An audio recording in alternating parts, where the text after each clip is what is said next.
Homeworks by Precept Consultant in Augusta, Maine. Today, for our Look Inside the Book video, we're going to take a look at Spelling 1, 4th edition. In your textbook kit, you will receive a teacher's edition as well as your student activity manual. Even though you have chosen to do this course as parent-led, you can still add the course into the Homeschool Hub for your student. I recommend doing this as you will have access to various resources that will assist you in teaching the course. Spelling 1 will be very beneficial for your first grader. It will improve their vocabulary skills, which will help them with reading comprehension. They will also be able to work on their phonics skills and will better understand the relationships between letters and sounds. We're going to start off by taking a look at our student activity manual. When you open your student's work text, you will notice an introduction. Spelling 1 can work with itself independently, but it also goes along hand in hand with Phonics and English 1.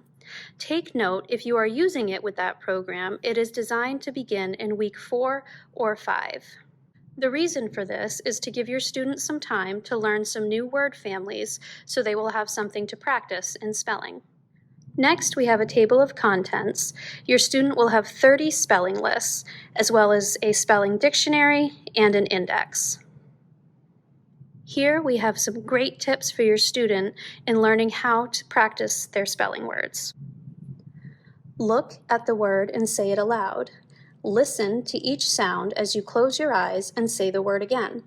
Spell the word as you look at each letter. Write the word and say it again.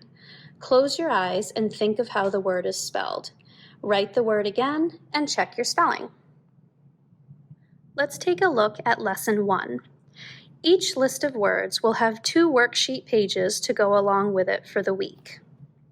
Here we have our word families, and we also have a memory word. On the left, we have an activity where your student will have to add the correct vowel to each spelling word that is pictured.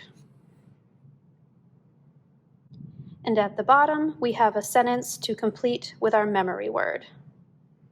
For the second page, your student will write the correct word family words underneath each column that it rhymes with. And down at the bottom, we have some matching. At the top of the second page for the list, you'll notice that there is a Bible truth. Here we have Romans 6:23. Sin brings death, but God's gift is eternal life. Each lesson will have a Bible truth at the top of the second page. In the back of your student's work text, we have a spelling dictionary. This will list all of the words that they will go over through the course.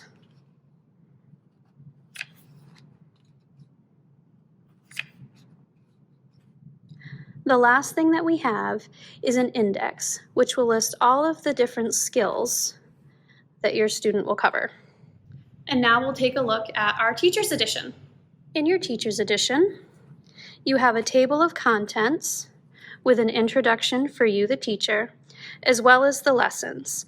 There are 30 spelling lists, and each list is meant to cover 5 days worth of lessons for your student. Here we have some goals for you as the teacher for teaching your students spelling, such as teaching spelling patterns and strategies for application, encouraging the use of consistent study methods when learning to spell a word, and promoting spelling consciousness. Under Lesson Features, you will see different parts of your teacher manual pointed out and explained to help you with teaching the lesson. Under the weekly routine, we have an overview of what your week will look like as you teach spelling and go over it with your student. On day 1, we have the pre-test and teaching generalizations, memory words, and word families. Day 2, we have word study. Day 3 is a practice test. Day 4 is going over the Bible truth and dictionary skills. And day 5 is the final test and a word of encouragement for your student. You also will have a lesson plan overview giving you the list number, the page numbers in the teacher edition, your students' page numbers, the content you will cover, any dictionary skills covered, and what the biblical worldview is. Let's take a look at Lesson 1.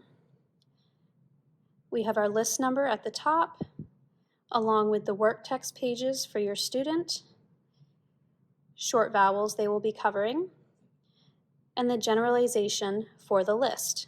For List 1, it is when a short vowel sound is followed by a consonant sound. It is usually represented by one vowel and one consonant. This is called a closed syllable. Next, we have any resources that are needed. Take note that some are listed as optional. Now we have your guided teaching for each day. For day 1, they will be doing a pretest. As you continue throughout the week, follow each day and the directions as noted. You will have a smaller version of your student's work text at the top of your pages. These will have any answers written in red. Take note of any notes in the yellow boxes. These are for your benefit to help you with teaching, such as begin spelling instruction after Lesson 15 of BJU Press Phonics and English 1. And here we have that the same dictation sentence is used in List 1 for the practiced and final test. After your lesson guides, you will have the same spelling dictionary as your student's work text.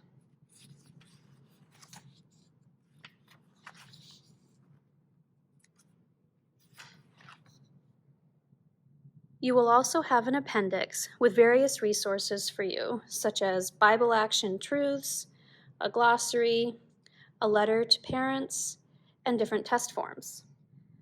Bible Action Truths go over different goals for actions and attitudes that can be helpful for your student.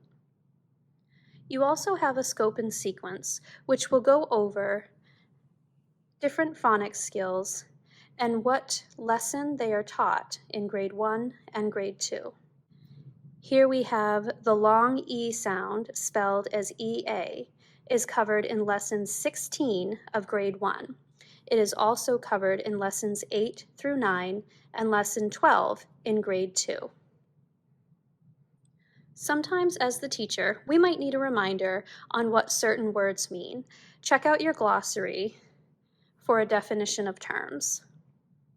As homeschoolers, we have the ability to adjust lessons as needed to best fit our student. Here, under differentiated instruction, there is some tips on how you can modify certain things for spelling. Here we have a note on reducing weekly lists. Your student may need to have some words taken away for a shorter list, and that's completely fine. We also have a note on online activities. For a list of age-appropriate sites that encourage interactive learning, you can visit bjupresstrove.com. Here we have 2 different pre-test papers that you can use to copy for your student.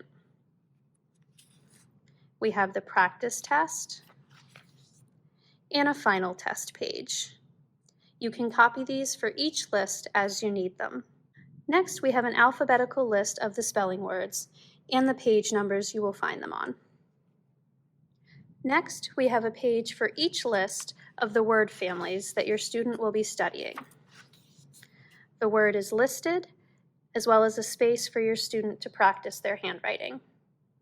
After your word family lists, you will have your dictation sentences for each of the final tests.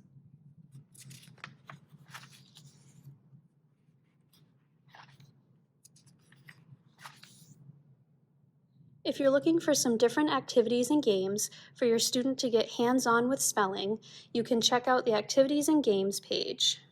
There are different games suggested, such as chocolate chip cookie spelling, complete a row, connect the dots, first to write it, make a rhyming match, and make me smile.